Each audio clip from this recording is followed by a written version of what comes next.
game of all time. What we did back then was ahead of its time, but the time is now.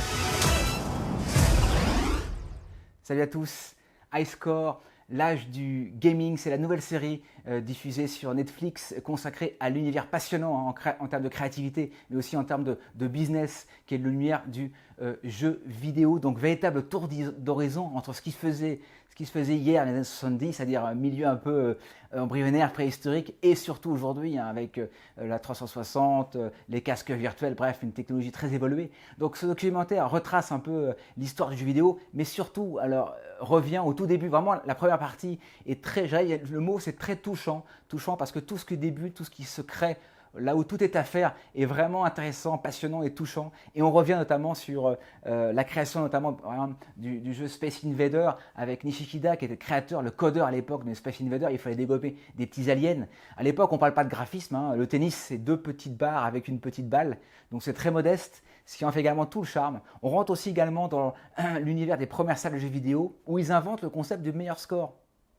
Le meilleur score, c'est intéressant parce que ça permettait de pousser les gens à la consommation, donc mettre plus de pièces de monnaie et de vouloir battre son concurrent. Donc souvent on avait comme ça 2 mecs derrière qui nous regardaient pour voir un peu s'ils pouvaient nous battre ou pas. Donc la création du meilleur score était très intéressante en termes de marketing.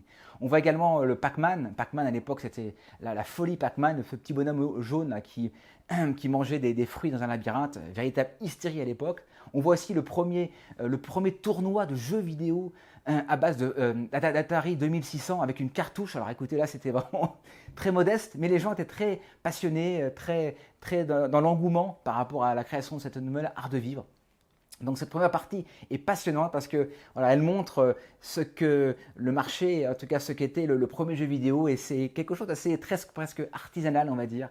C'est pas encore l'époque des 16 bytes, des 32 bytes. Donc première partie super. Et puis quatrième partie, j'adore, c'est la partie consacrée au combat des chefs entre Sega et Nintendo.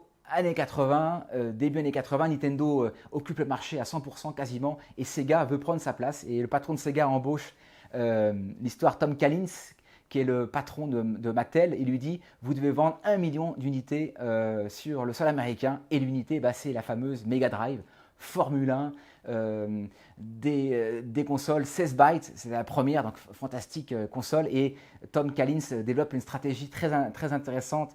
Il ridiculise Nintendo sur sa lenteur, notamment à travers des campagnes de pub. 2, il baisse le prix, et 3, il lance le jeu vidéo que vous connaissez tous, Sonic the Hedgehog, Sonic le hérisson, qui va devenir l'icône de Sega, un peu à l'image de Mario pour Nintendo. Et là, Sega va rafler tout le marché et dégommer tout le monde. Les jeunes adorent Nintendo, c'est très cool, c'est très frais.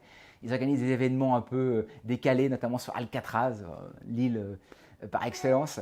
Et il y a des milliers de jeunes qui se retrouvent sur cette île pour être le meilleur joueur de jeux vidéo, en tout cas à travers Sega. Donc voilà, cette partie 4 est super. Il y a d'autres parties aussi sympas, notamment sur la montée de la violence du jeu vidéo, notamment à travers le premier jeu hyper violent qui est Mortal Kombat. Les parents détestaient ce jeu parce que les enfants étaient passionnés par ce jeu, donc un peu gore.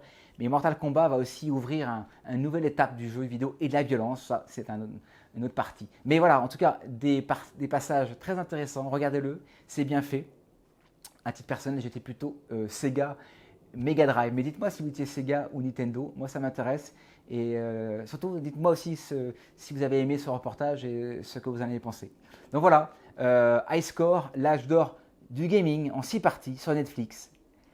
Regardez-le. Merci à tous. Au revoir.